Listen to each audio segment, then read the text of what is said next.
Welcome everyone. Today we have our another new episode, and this episode is very important because we will discuss on telepresence, and we have our world famous speaker, Professor Rob, Mr. Dan, Mr. Adam, and Professor Donald.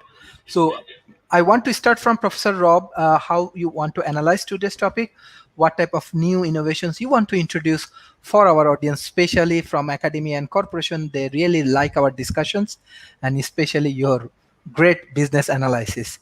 Professor Rob. Okay, thanks for that. Telepresence is one of the more interesting technologies. It's been around for a couple decades. Initially, it was mostly used by doctors who needed to operate remotely. They might be in the United States and they needed to operate in another theater or another nation.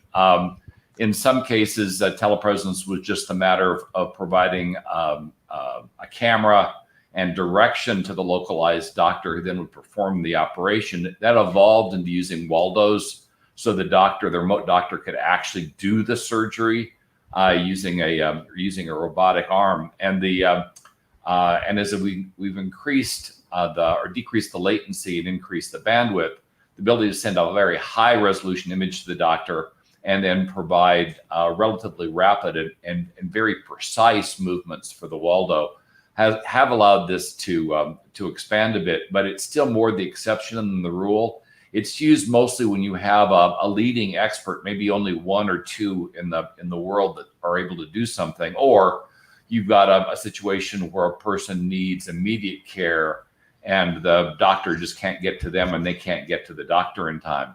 As we move forward, though, telepresence is being used in things like robotics. Some of the virtual conference solutions use a remote robot that the attendee uses to attend the meeting, and then can move around the plant site, moving the robot, the camera, and the screen around. And the more inexpensive versions of this pretty much just take an iPad or other tablet, bolt it to the top of the motorized base, and that becomes the robot. These also been around for about 2 decades. Have never really caught on. The issues have been little things like stairs or low obstacles can hang the robot up. Where it has been surprisingly successful, however, is in education for students that might have an immunocompromised disease, so they can't go into school or attend class, and they're the only person that's remote, and so they don't get the feeling of being there, and everybody else in the class is in class. Of course, that's kind of changed a bit with the pandemic, because now everybody's pretty much remote, at least some of the time. But this allowed the student who otherwise would never see anybody to at least participate a little bit with the other students. And the fact that they're in a robot instead of catching derision or because kids can be pretty cruel, they kind of envy the kid that's at home that's got the robot. So it actually works well in a couple of degrees. But that's, for the most part, that's where the technology is. It allows somebody that is in one place to go someplace else. If we look off in the future and where it's advancing, we're as an industry, we're exploring telepresence for travel. The idea that you could stay home and then go on a virtual vacation using some type of mobilized platform in which to do it. That's kind of still in the early stages. People have been messing around with it for a little bit over a decade. Don't really have any examples of anybody doing that yet, except if you've got a sick relative or whatever, and predominantly just using the camera and voice aspects to make that sick relative feel like they're part of the trip, but they don't have a lot of control over what it is they're doing. So it's more televiewing than necessarily full telepresence, but you can see where it's going to advance. Mm-hmm. Thank you, Professor Rob. Sure. Mr. Dan, you are a healthcare expert. So how do you want to analyze to this topic? Yes. Well, I do have a fitness certification, even though I need to work on my own fitness. But I think, well, first of all, the idea of telepresence came out of science fiction, actually, as most things do. There was a 1969 Fred Saberhagen story called The Brother Assassin, where he describes a telepresence situation as part of the storyline. and it hasn't quite become ready for prime time, but it's making huge inroads, as Rob said, in telemedicine. I mean, anytime you can use a technology for life saving, I think that is where you'll see it deployed primarily. Even like the Elon Musk Neuralink system is a way to overcome deficits and injuries, blindness, deafness, people that have lost capabilities with their bodies. So this is a good thing, and I think we should see more of it. I was on a call with the Conejo Valley Makerspace people, and an interesting point got brought up by the president. He said, the rules for drones that the FAA puts out are actually a lot less strict if your drone is tethered.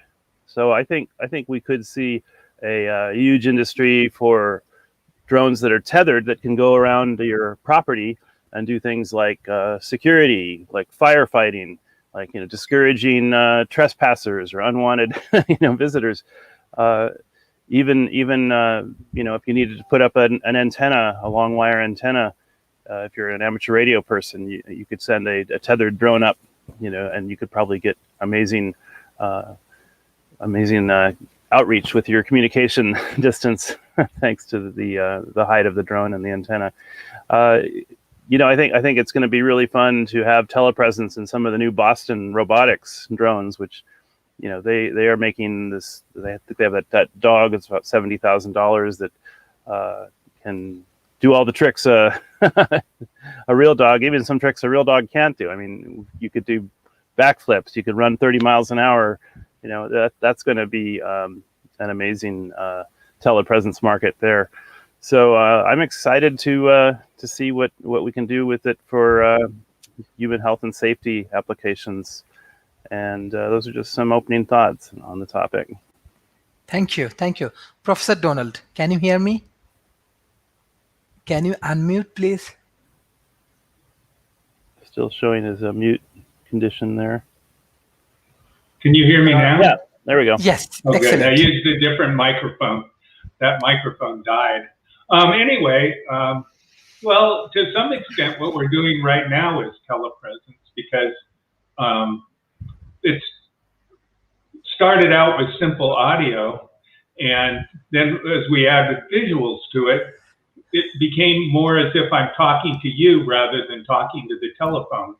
So in some sense, we're present with each other because we can see each other's faces. Another example of telepresence, I was lucky to see the movie Avatar, which was basically where the telepresence was so great that the people put themselves in these basically cocoons, and they could become anybody that they wanted. So the robots were so lifelike that they'd actually become, people would think that they were people. And interestingly, I saw the movie with a robotics company. All the people in the robotics company, we all went down and saw it at the same time, right when it got out. And that particular robotics company had robots that could do backflips and catch baseballs and all these wonderful things that robotics can do. And one of the robots that you see is just I don't know, a little like R2-D2 or something. It's just a cone basically on wheels with a little camera on the top, but it's driven by a human. So when it comes up to you, it'll stop and it'll look at you and it'll talk to you. And what's really going on is that there's a person that's controlling it. And that's a kind of telepresence that's possible now. The idea of a robot that could be mistaken for a human being is quite a bit in the future right now. We'll have to see what happens with that. But it's primitive, but it's can be used for all kinds of things, as people said. Another use that's kind of interesting is when they've had radiation leaks, where no person, or bombs, diffusing bombs, where you wouldn't want a person to have anything to do with it. They have robots that are controlled to such a degree that the people can see what's going on and actually manipulate what it is that they're trying to manipulate so that they can basically be present at the situation, even though they're using robots. And so that's kind of an addition to what the others have said. Thank you, Professor Donald. We have our another world-famous professor, Professor Adrian. He has a lot of innovations, augmented reality, AI, robotics, many interesting things, and he's huge popular even in Australia, Singapore, and Malaysia. Professor, what the new you want to innovate for healthcare industries, or do you have any idea, plans, or anything you want to add for today? For the telepresence, right? Yes. Yeah. Well, actually, telepresence is something which has become very ubiquitous. I think when in the 80s, when there was a lot of talk about virtual reality, people were imagining what kind of future world would be with virtual reality. But in fact, we still haven't got to that point where we put on headsets and goggles and using 3D telepresence. Although I think the only industry which really has using those goggles that you can see 3D virtual reality is in the games, the computer games. So that makes a lot of sense, because when you're playing computer games, to be as immersive as possible would be is more exciting. So I think the question is, why haven't we seen more of this technology in, for example, education, where the children could visualize, in full 3D. For example, ancient Egypt, if they're learning about ancient Egypt, or if they're learning about different animals, they can see them in 3D. And education for work. We imagine that people in the future would meet in the virtual world. They would connect their avatars and have meetings in the virtual world. But people seem to be quite satisfied with Zoom or the app we're using now. So for some reason, there hasn't really been a great thrust into 3D except for gaming industry. I don't know why. I think it may be something to do with the cost to the performance ratio. So, for example, Zoom is good enough, I guess, for most people. They don't need to see each other in 3D in the telepresence. And for education, it seems to me to make a lot of sense. But I guess schools have limited budgets, and that's why they still haven't gone fully into using virtual reality for education. I hope in the future more and more virtual reality will be used in education. But it seems to me that we've been talking for many years. I mean, since the 1980s, there was so much talk about virtual reality, and we're all going to do so many things in the virtual world and 3D world, but it only seems to have happened in the computer games. Maybe the other speakers will have more understanding of why, but that's what I can observe, that it's mainly using computer games now. Thank you. Thank you. Professor Adrian, specifically, we regularly share our content with different corporation and government body and academia, especially from Holy Family Hospitals. They have college, healthcare college. They actually very interested about your work, especially virtual realities, Square and United Hospitals, especially for education purpose. Do you think this augmented reality will be helpful for healthcare industry? Because many developing nations, they have shortage of doctors and nurses. So do you believe this augmented reality and virtual reality will help them to produce more doctor and nurses, and it will be helpful? Even they can connect with, let's say, some good researcher like you, and they can get a very good guidelines, because these hospitals, and they are actually struggling a lot, especially with their education system. Yes. Yes, I think so, because obviously studying medicine is a very, very expensive to do, and you need a lot of equipment and labs, and if you want to teach about the human body, the previously people would use actual human bodies which are donated to science.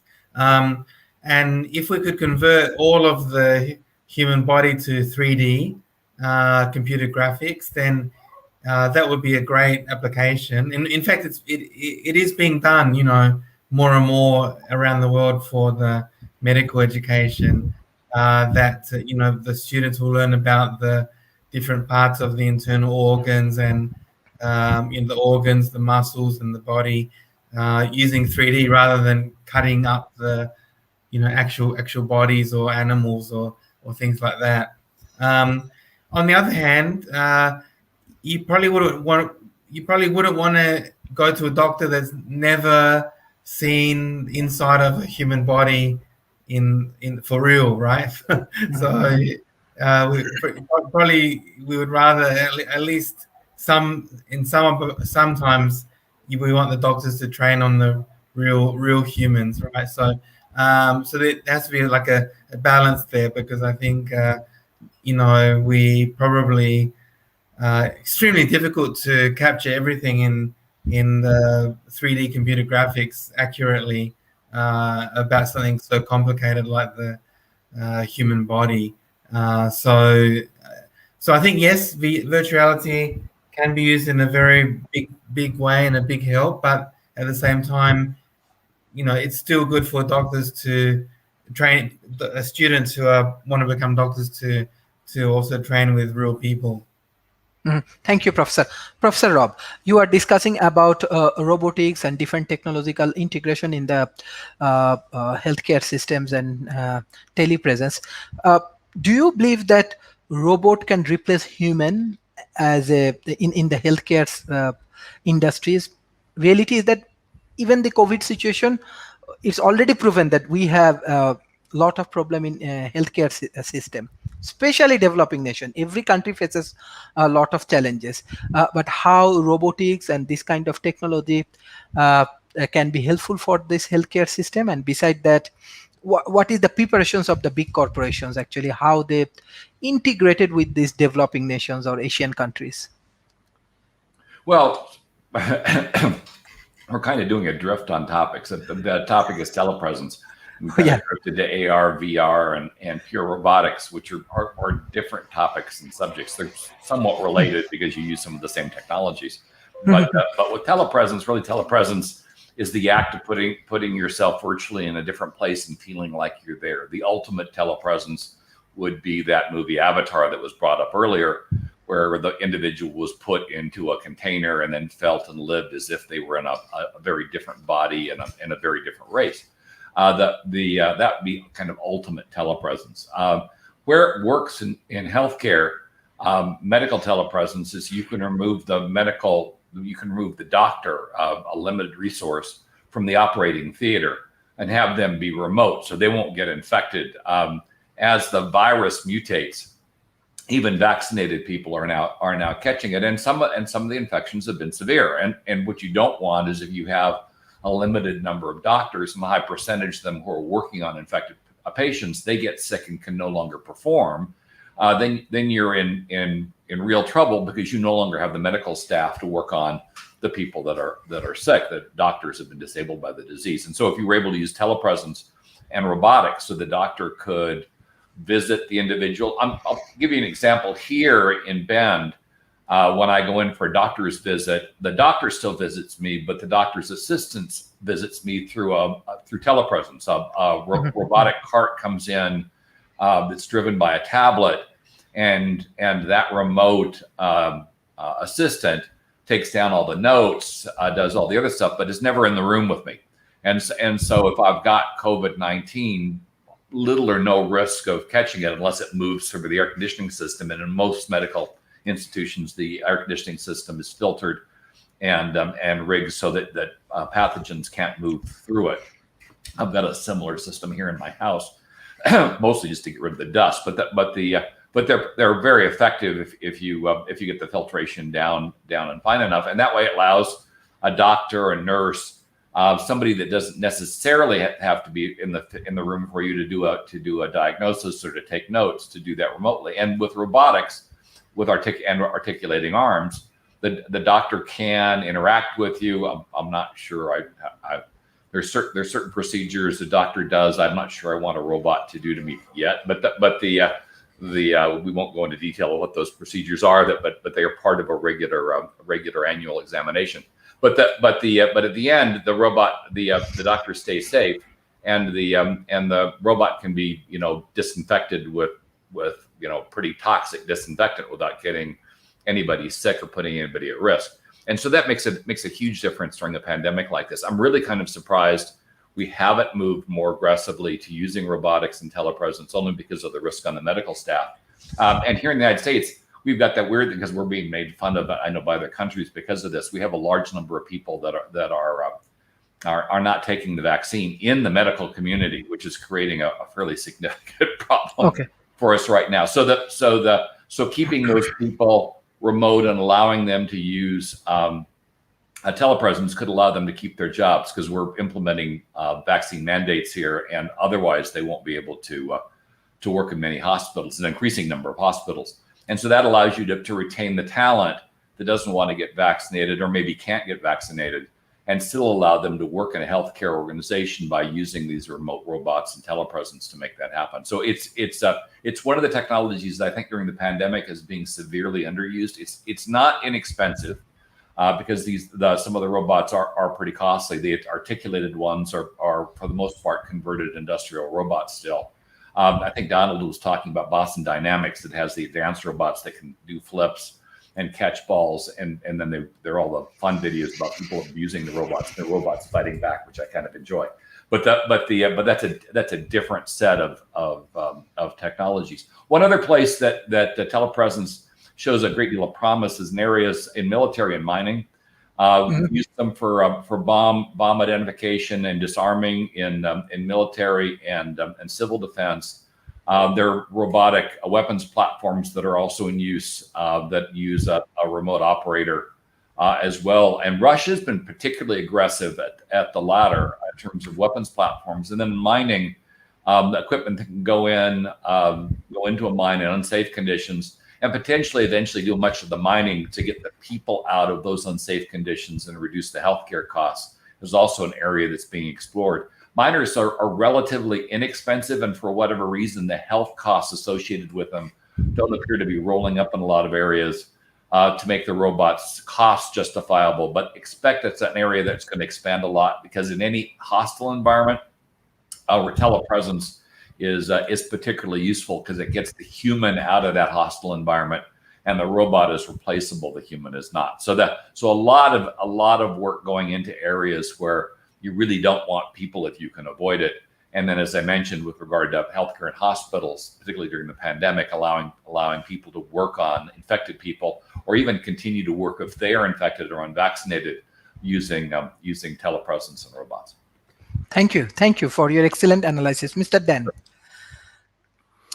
Yeah, it's all about health and safety usually, where we use these technologies first.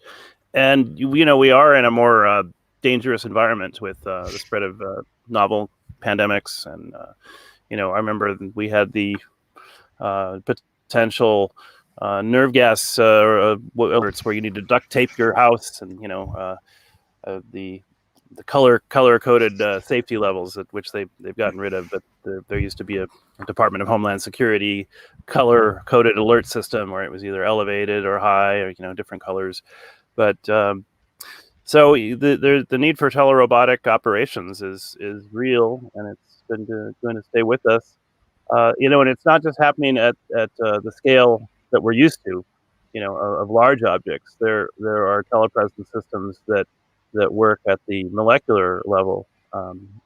Famously, there are systems that let people model their molecules that they're trying to create in 3D. There's even I typed in the chat notes. We had this guest on the U.S. Transhumanist Party salon a few weeks ago, who's developing something called the Demon Pour 64. It's a molecular gaming console that actually uses electrophoresis and distributed computing to let you solve problems, in a game style environment. And again, if you want to get humans to do something, make it fun. It's always a good way to do that. And the possibilities for making something fun with telepresence have just begin to have the surface scratched. I remember there was a back in the 80s, there was a opportunity where you could drive a Martian rover in 3D. It was a simulated Martian rover, but you could telerobotically operate it, and this was kind of a glimpse of something that'll probably be going on. Even the idea for the satellite selfie, where you can put your ad on a satellite and then take a picture of it with the Earth in the background. That's a kind of commercial telepresence, I suppose. So we're gonna see a lot more fun stuff like that. And as Einstein said, imagination is more important than knowledge. So we are in the frontier of imagination with all these great new technologies. Thank you, Professor Donald. Unmute, please. Well, I think that the current drawback or difficulty with it is that it requires an enormous amount of computing power to actually read a person.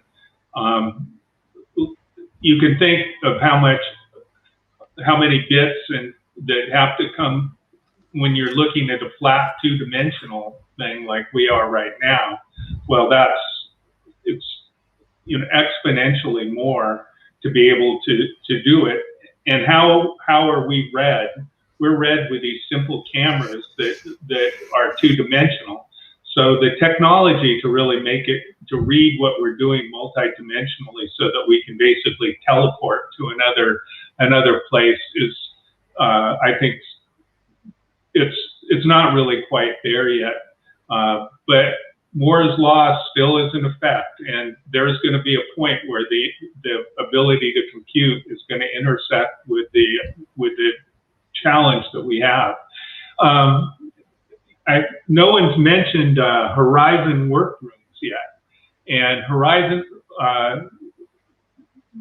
Facebook bought a company called Oculus with the idea of basically having virtual reality.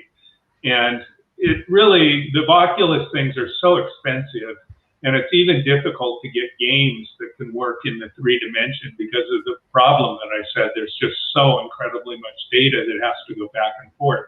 So what they did is they made avatars that sit around the meeting room and can get up out of the chair and use a whiteboard so that you can have a meeting where they can discuss what they're talking about and then write it on a board.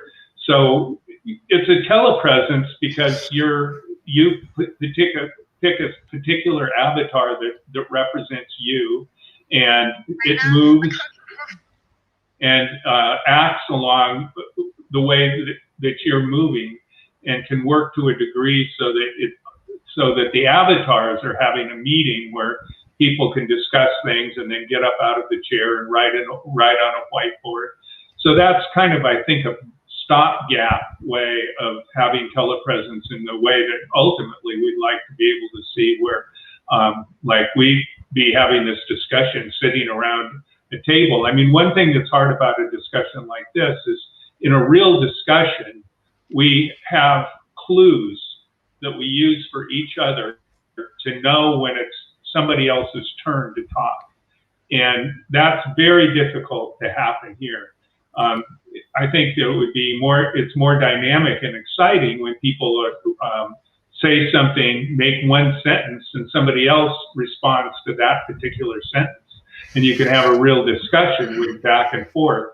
And this particular medium isn't really adequate for doing that. So we're going to see, just people know that. And I also want to say one thing about the medical thing, which is that doctors, an experienced doctor can tell things by just the way the person smells. They can detect, dogs can detect COVID, they can detect cancer, they can detect a lot of things because of their incredible sense of smell. And so doctors are, when you walk into a room and the doctor's looking at you, they need to basically look at your whole body to see if there's any indication that melanoma might be developing. There's a huge amount of things that they do. So I have an appointment for my annual checkup. Last year, I did it by Zoom, basically, or their version of Zoom. This year, they said, nope, you can't do that. You've got to come in. We've got to look at you because that's, we just have to do it. So we're a ways from being able to do it. And part of it is just the limitations of our computing power. And also think about if you're trying to design something that's based on telepresence, and you're designing and working in 3 dimensions, it gets pretty gnarly. So we're going to have to keep developing tools and developing the computing power to be able to do it. But the stopgap, as I said, is things like what Facebook is doing right now. Thank you. Professor Adrian.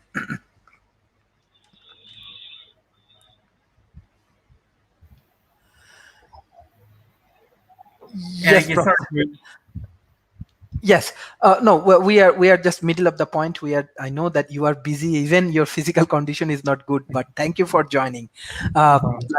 Yes, we are just discussing on telepresence and its utilization. So, from your point of views, how we can make it more effective, even though internet connections and many things has many problems, how we can solve this problem and bring more solution for the global community. Well, the good thing about the computing technology, it is becoming, with Moore's law, it is becoming much more in the reach of developing world. Even in developing countries, of course not everybody, but more and more people can afford computers that can have these graphics cards and can output very high quality 3D graphics. And I think also there's no you don't have to always go for 100%. So everything doesn't have to be movie quality. So you can still get a lot of benefit from 3D graphics in, for example, education. Before we're talking about medicine, learning about medicine, you can still get a lot of benefit even if the the graphics are not the latest technology. So I think we should not aim for perfection with the telepresence for these kind of applications and education. But also, I think it's very interesting to think about the so for what is the ultimate future going to be like? And in the 80s, it was imagined, and also the Matrix movies. It was imagined that eventually we will just plug our brains into some computer and always live in the virtual world. So in the far off future, we should think, is that the end state for humanity, that we are essentially going to be plugging our brains into some matrix or 3D computer world? I'm not sure. Well, we're very far away from that at this point in time.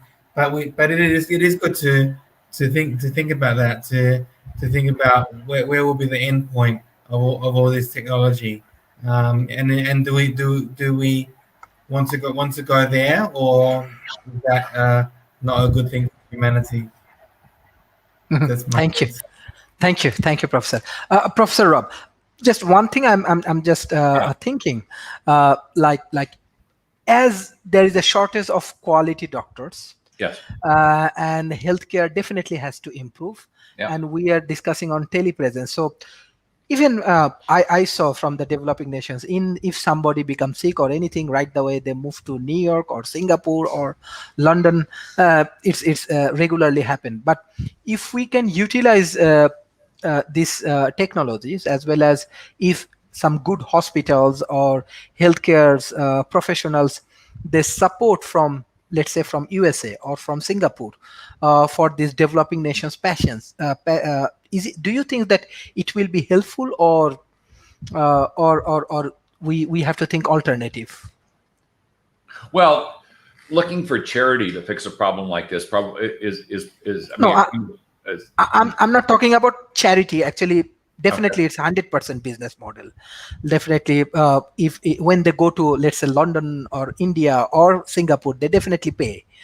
But on if we follow this procedure, maybe we can reduce the cost, and definitely they can pay to the doctor and hospital. Well, I mean, there's certainly you could set up automated medical facilities and have the working staff be remote and operate those medical facilities. But remember that it's not cheap. Robotics aren't cheap. The example we had that failed in the U.S. was Baxter, a robot that was created to be a universal replacement for a human on an assembly line. And it turned out, even though Baxter was only $20,000 and highly articulated, and certainly could be a robot that could be used in the medical theater, that the cost, the employment cost, was actually lower than the robotic cost was, and so they never took off. It's one of the arguments a lot of folks have for raising minimum wage and wages, because that should never really happen. But that's the reality, and that's in a developed country. So it really kind of depends on the local costs and whether you could justify it. Clearly, robotics and telepresence could solve the problem, but the issue isn't so much the technology. The issue is the cost of the technology and whether the emerging economy could afford not only to put the technology in, but to maintain and support it. And there becomes the difficulty. If you look at some of the solutions, technology solutions that have worked in emerging economies, things like the Neopenda prenatal monitor, it forced people to really rethink the technology, get the cost way down. So instead of talking about a solution in terms of thousands or hundreds of thousands of dollars, you're talking about solutions that are in the dollar range, so that they're far cheaper and therefore affordable at scale. So it requires the industry to massively reduce, well ahead of their existing curve, the cost of the solution in order to penetrate the emerging economy. And they're not really motivated to do that, because you lower the price ahead of the curve, you also are reducing your margins ahead of the curve, and you're going to hurt yourself, certainly going to hurt yourself short term, if not long term. So really that means a lot of that development, and that's what happened with the Neopenda, a lot of the development has to happen in the economy that needs it, because they're the ones that can justify the effort. They're the ones that can fund the low cost effort. And then they can license the technology, partner with the companies that aren't playing in their economy to do it, and promise not to let that technology exit the country, so it competes with the more expensive solutions outside. Otherwise, the company won't play. So working through what is kind of a diplomatic process, a negotiated process, is what the emerging economy has to do in order to get the solution that they can support. And as I mentioned, it's not just cost. It's got to be something that'll hold up in the environment. It's got to be something that can be supported in the environment. We learned a lot of that by the pumps. In Africa, there was a huge issue with water that was becoming contaminated, pump water that was becoming contaminated, because the villages really didn't understand how water tables and worked, and so they were dumping waste in areas that was contaminating their wells, and then they were getting really sick. And then companies came in with advanced pumping technology. They put them in to help them with new wells, and that pumping technology failed within a matter of weeks because nobody could maintain it. The solution that went in was a solution that was designed to not require a lot of maintenance. It was relatively low tech.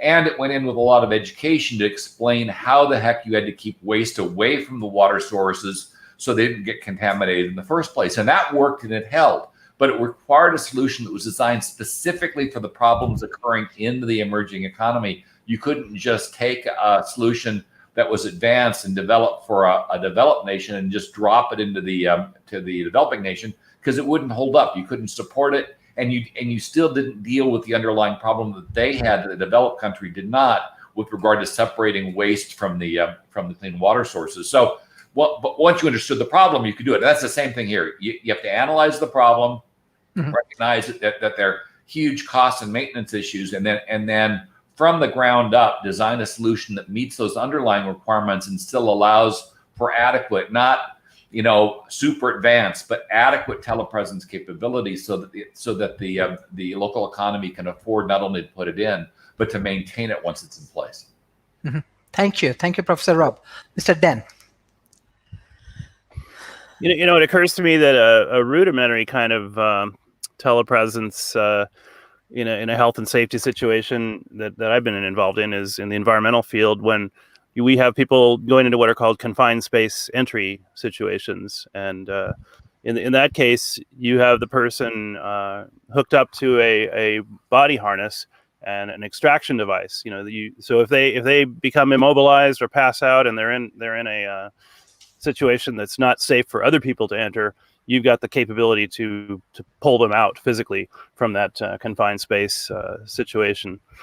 And that's happening, I think, in cases of rescuing people, search and rescue operations. You've collapsed buildings. There's a huge need for being able to rescue people from being trapped, or airlift them out. We were in the era of high-powered drones, which actually have the power to lift people physically out of dangerous situations. So I would think that's going to be every city should really have a life-saving option like that. And even for external automated defibrillators, which are appearing more and more. The number one cause of sudden death is cardiac arrests, and a lot of public places, theaters and libraries, they will have what's called an AED, an automated external defibrillator. It's the thing that you may have seen where they put the electrodes on the chest and stand back, and it administers a shock to try and restart the heart. It's not universally effective, but even the 10% of lives that saves makes it worth it. But these things, when they're not available in a static installation, they should be able to be drone flown out to the situation where the person is in cardiac arrest. So that's a thought that cities should think about saving lives with telepresence of drones. And even when you call 911, those 911 operators are instructed to give you CPR instructions. And so there's another form of rudimentary telemedicine. So these things are needed. They're going to be rolled out more and more, and we should all see about supporting them. Thank you, Professor Donald.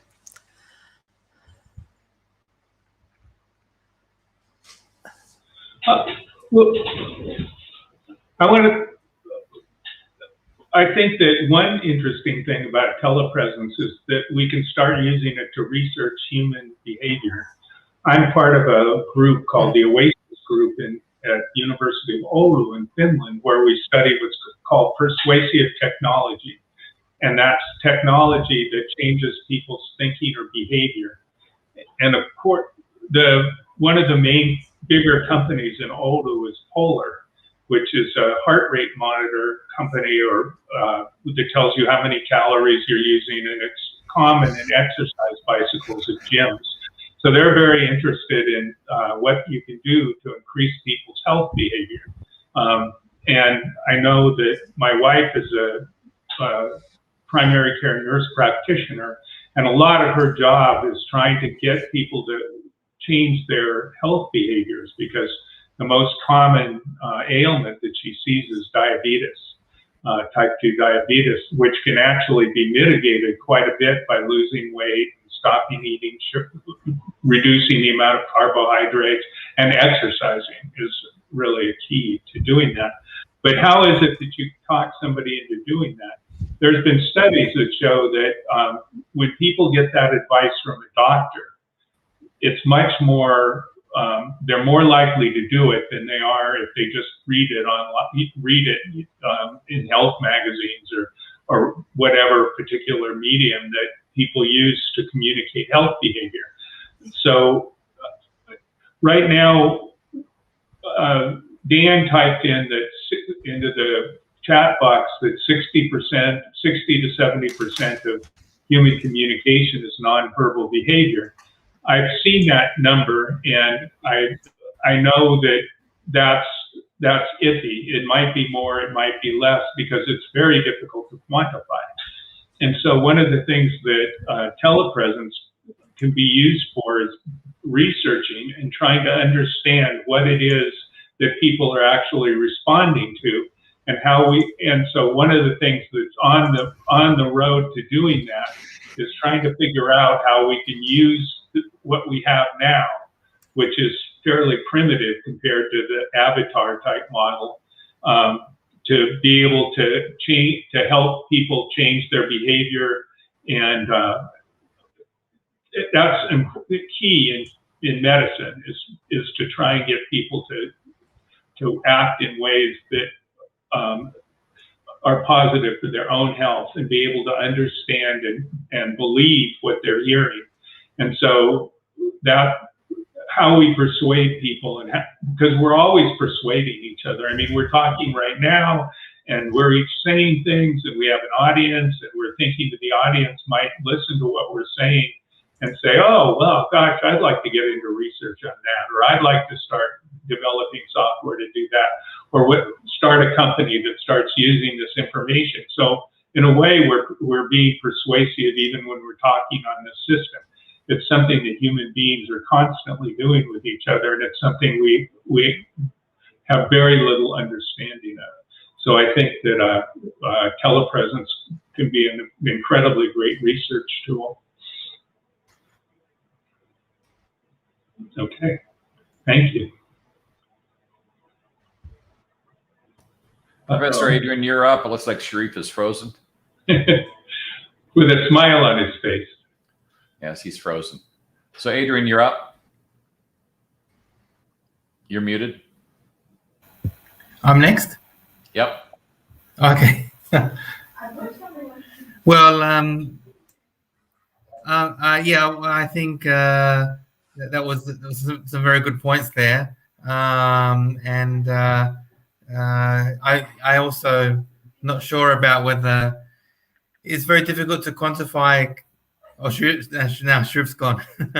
It's very, very difficult to quantify what is communication. So that's why I think that figure is very difficult to measure, because what do we mean by communication? So I think we have to, in a, let's say, more scientific way, to define what is communication, and then that will be able to give us the figure about, what percentage is non-verbal or verbal.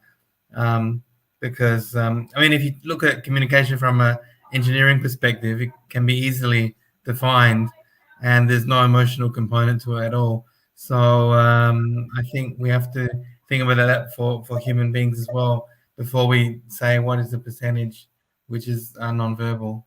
Thank you.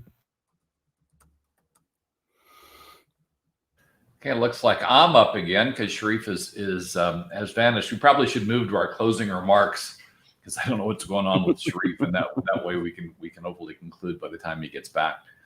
So with regard to telepresence, closing remarks, what telepresence is a potential game changer for people that can't travel, or for being able to put intelligence into places where humans shouldn't be, high viral areas, mines, nuclear power plants, military robots and telepresence all make a ton of sense because they can go places where you don't want to put people, and it allows an individual experience to travel virtually to a remote location very rapidly. So if something needs to happen very quickly, for instance, you have an expert in mines and you've got a mine that's collapsing, you can put that expert in the mine at the problem very rapidly without waiting for them to get on a plane and fly to the location, putting themselves at risk. So you can do things with telepresence that you can't do with a human body, and that's where its highest benefit is.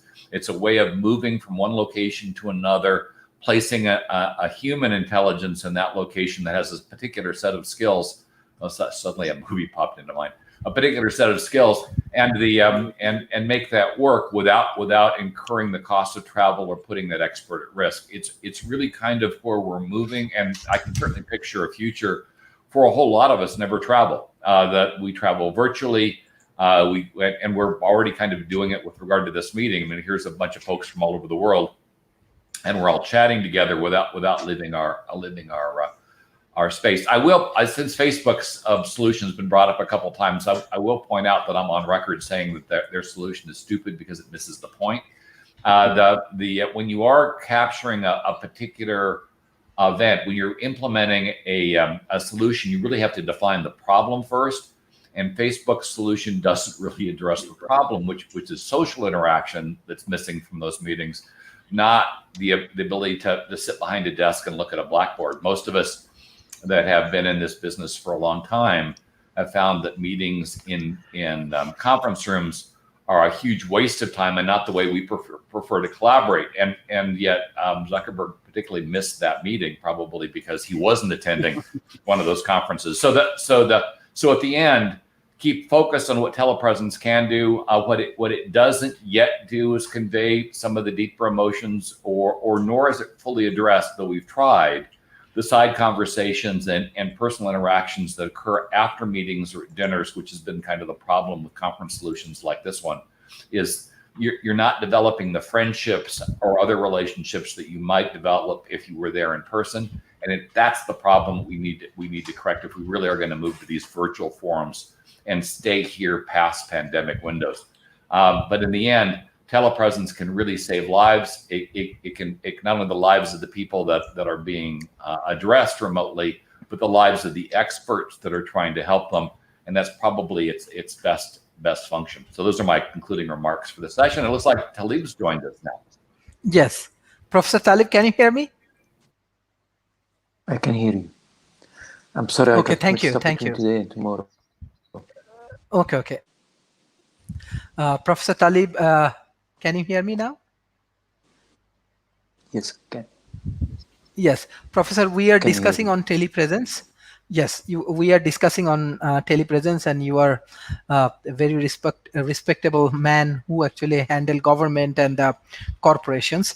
So even UN, WTO, the largest organizations. So Professor, what do you think that the telepresence will be helpful for the developing nations, especially when we're discussing about the healthcare solution?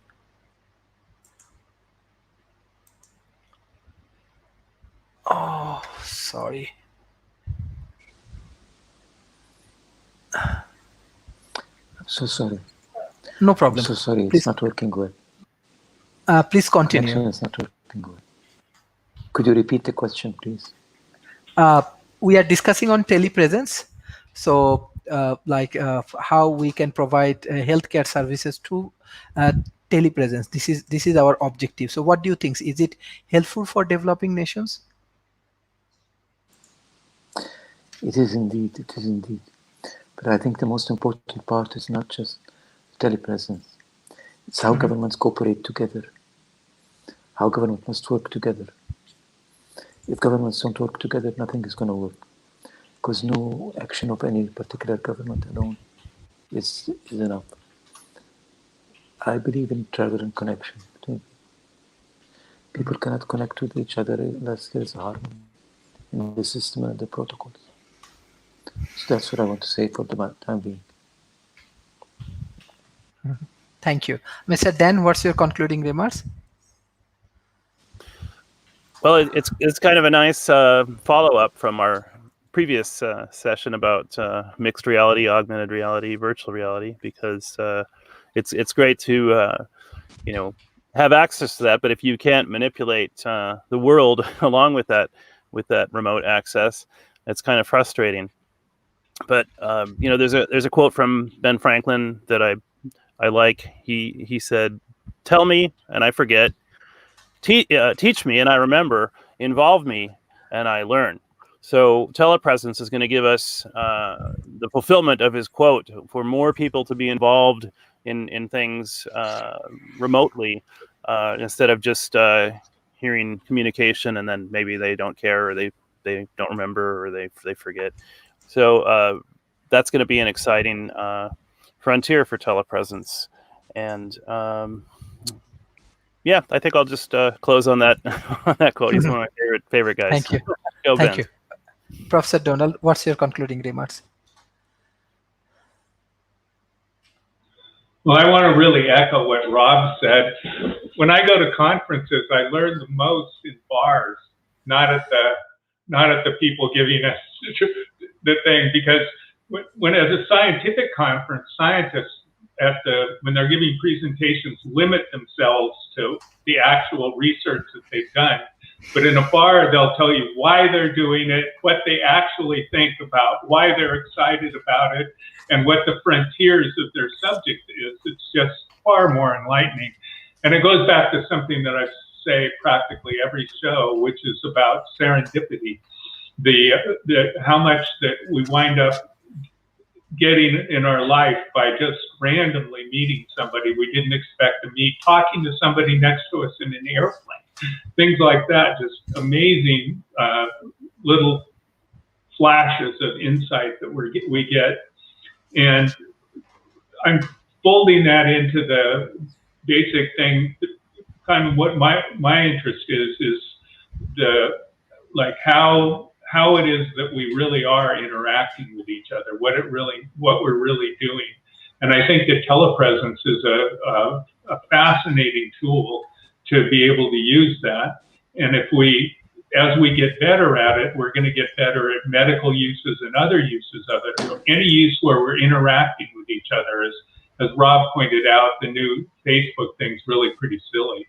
And because it's not what we're doing with each other.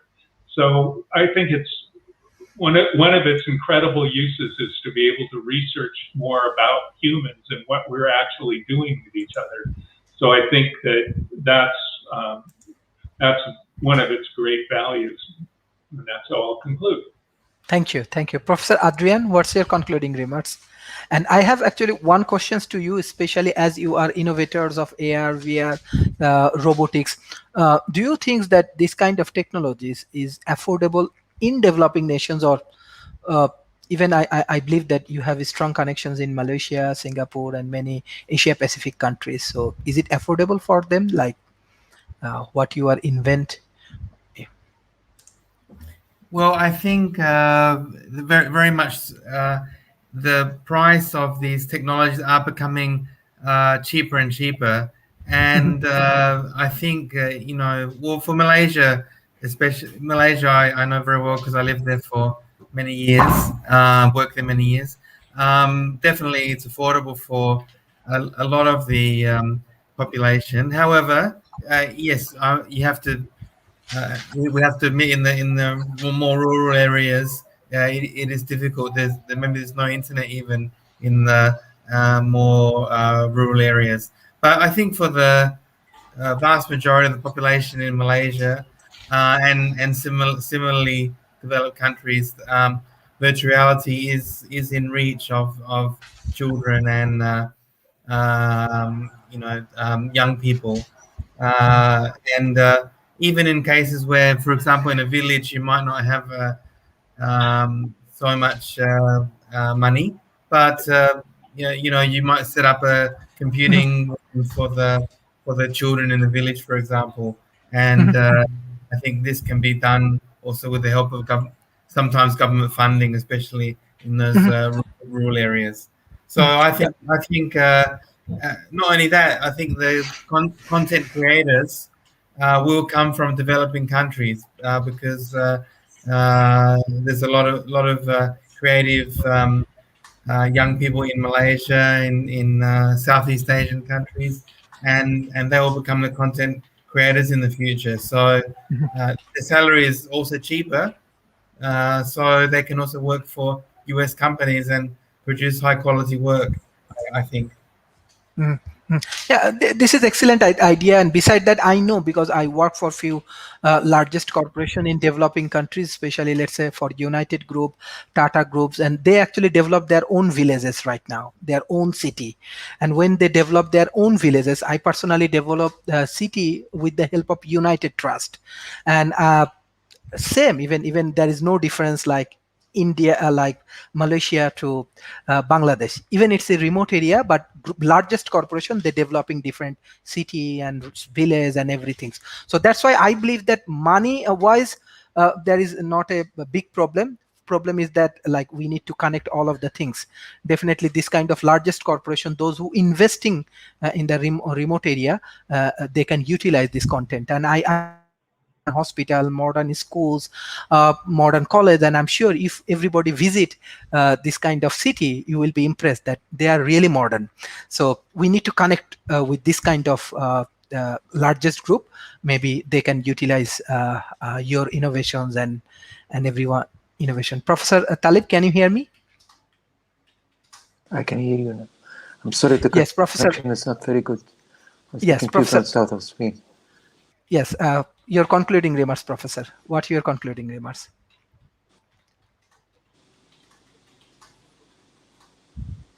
Professor, can you hear me? Professor Talib? We need to do a GoFundMe for Talib so we can Yes. get him Starlink. Yes, I know. Professor. Yes, what's your concluding remarks? I know. I'm not connected very well. I'm sorry about that. That's all right. No problem. It's a Good to Spanish see you. problem. Okay. Yes. My concluding Okay. remarks are the following. If we are to work together on this one, it becomes not personal. In other words, it's not just a matter of meetings via Zoom. It's a matter of personal issues. We have seen, for example, Bocelli do the concert from Milan. I said this once, I personally married my daughter on Zoom. So it's personal occasions that have to be taken into consideration now. Not just the general meetings as such. Thank you. Thank you, Professor Talib. Thank you. Thank you, everyone, the audience, those who are observing our show. Please share our content as much as possible. And we are developing our excellent team with Professor Rob, Professor Talib, Professor Adrian, Mr. Dan, Professor Donalds. I'm sure they have a lot of innovations and a lot of solution in their hands. With the collaborations of the global community, maybe we can solve many of the developing nations' problem. And by this way, we can develop a better communities. Thank you, Professor Talib. And you are our board of advisor and chief board of advisors. Also, Professor Rob, Professor Donald, Professor Adrian, Mr. Dan is our board of advisors. Thank you for your continuous support for World Talent Economy Forum. Thank you. Bye-bye and take care. Bye. Bye-bye. Thank you.